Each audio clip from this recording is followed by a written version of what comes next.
Now I come to the next topic. This is what section 128 universal doni. Universal doni very very important for your prelims. Very very important for your prelims. And this is what subject to the provisions of 127. Please see this.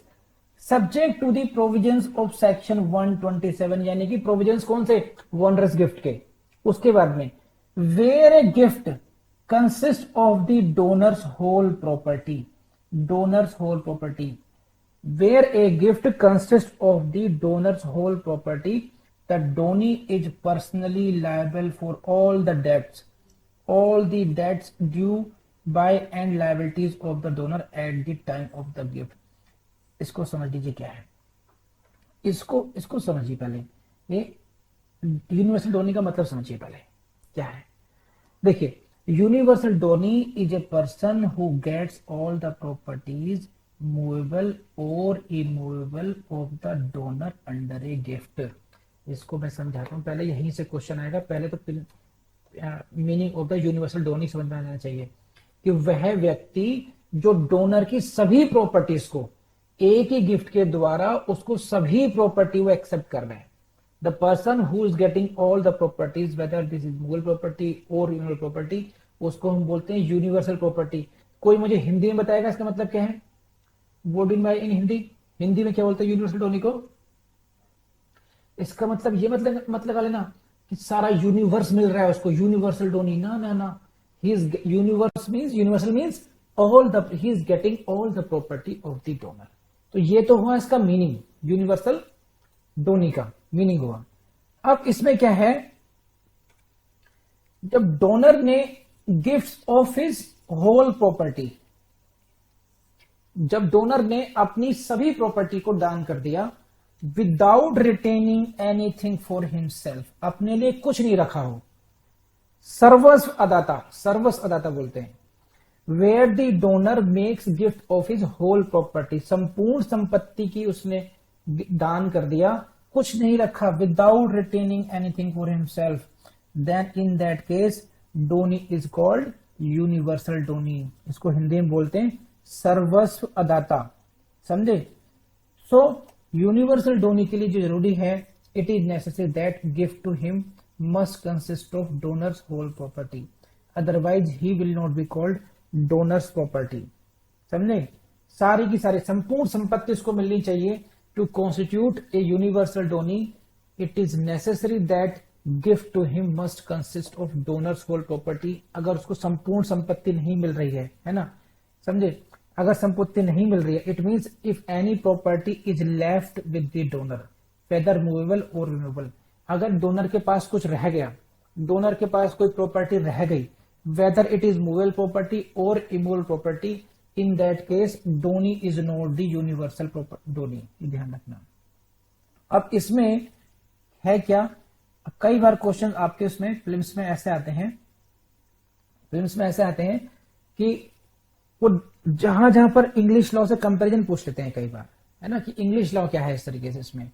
तो उसमें क्या है कि English law does not recognise the concept of universal donee, और यहीं से question Anjali madam film से पूछते हैं, whether the English law recognise the concept of universal donee और नॉट, है ना।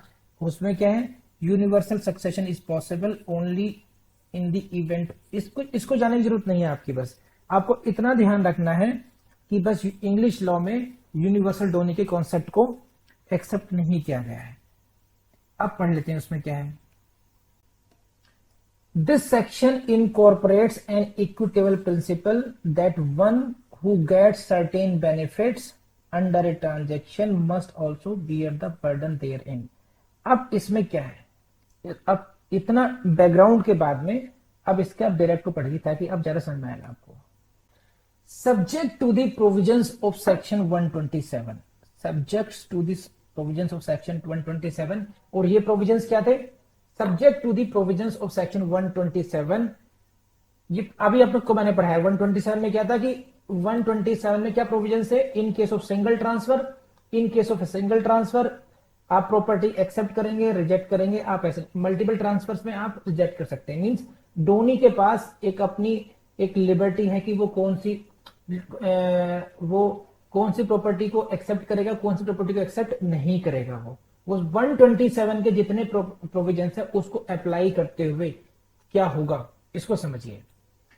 Where a gift consist of the donor's whole property, जब कोई गिफ्ट डोनर की यानी कि दाता की समस्त संपत्ति की गिफ्ट हो, then what will be the liability of the donee. Donee is personally liable for all the debts due and liabilities of the donor at the time of gift, लेकिन कैसे, to the extent of the property comprised therein. इसका मतलब क्या है इसको समझाता हूं मैं। अब आपको यूनिवर्सल डोनी का मीनिंग समझ में आ चुका, अब समझिए इसको। The donee is personal liable for all the debts of the donor, ऐसे समझिए। Because you are getting all the property, because you are getting all the property. इसको ऐसे समझाते हैं, कैसे, ऐसे समझिए। सुकृति चौबे की नानी जी ने कहा कि अब मेरा मन दुनियादारी में नहीं लगता, अब मुझे संन्यास लेना है, तो मैं अपनी संपूर्ण संपत्ति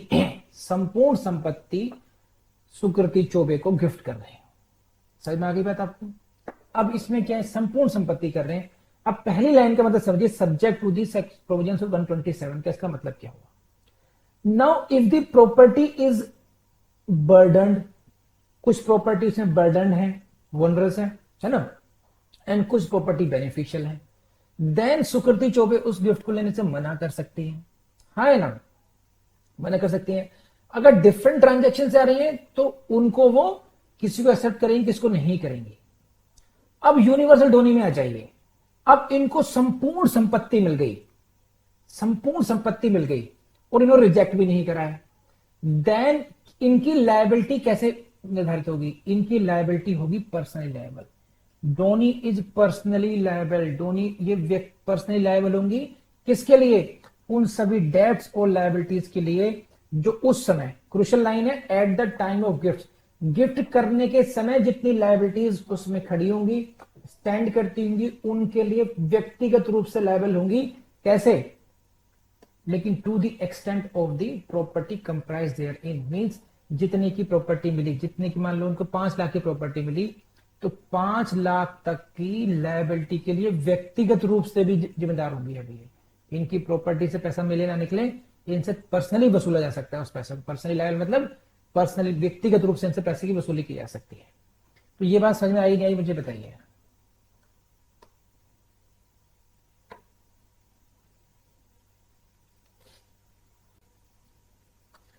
चलिए मैं आपको ये समझाता हूं, इसको शायद आप ये subject to the provisions of section 127 समझे नहीं समझे। इसका मतलब क्या है, यूनिवर्सल डोनी तो है,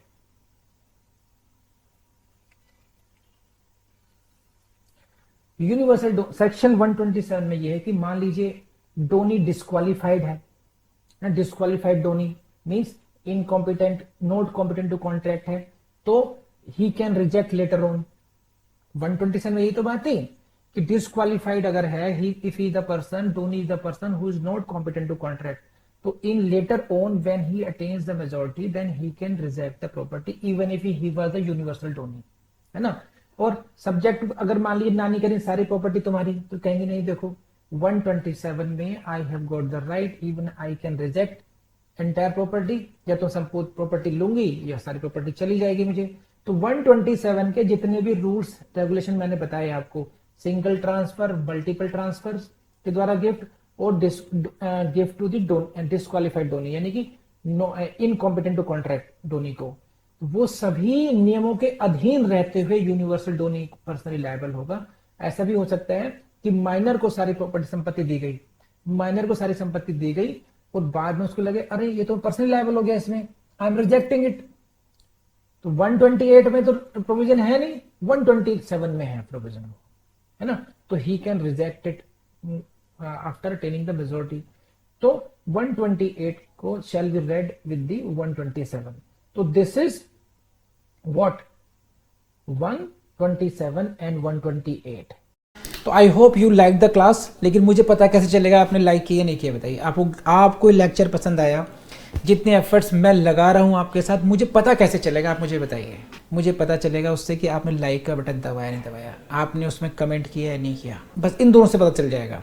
सब्सक्राइब आपने कर ही लिया होगा, नहीं किया तो अपना नुकसान करेंगे आप, ये भी समझ लीजिए। तो अब ये सब्सक्राइब भी कर लीजिएगा और अपनी प्रैक्टिस कीजिएगा। और प्रैक्टिस करने के लिए मैं आपको बता चुका हूँ, हमारे ऐप पर आपके लिए MCQ टेस्ट की प्रैक्टिस के लिए बहुत अच्छे टेस्ट अपलोड कर दिए गए हैं और उनमें हम लोग और रेगुलरली उसको अपडेट करते रहेंगे। हमारी वेबसाइट पर भी बहुत ऐसा मटेरियल आपको मिलेगा, जैसे प्रीवियस ईयर से क्वेश्चन पेपर्स मिल जाएंगे वहाँ से आपको। हमारे ऐप पर भी प्रीवियस ईयर्स के क्वेश्चंस पेपर का हमारी योजना ये कि वहाँ पर हम लोग सॉल्यूशन भी डाल दें सर अच्छे तरीके से। तो बहुत कुछ कर रहे हैं हम, विधि की टीम कोशिश कर रही है। तो आप लोग विधि जुडिशियल अकेडमी की वेबसाइट और उसके ऐप को एक्सप्लोर करना नहीं भूलें। Thank you very much.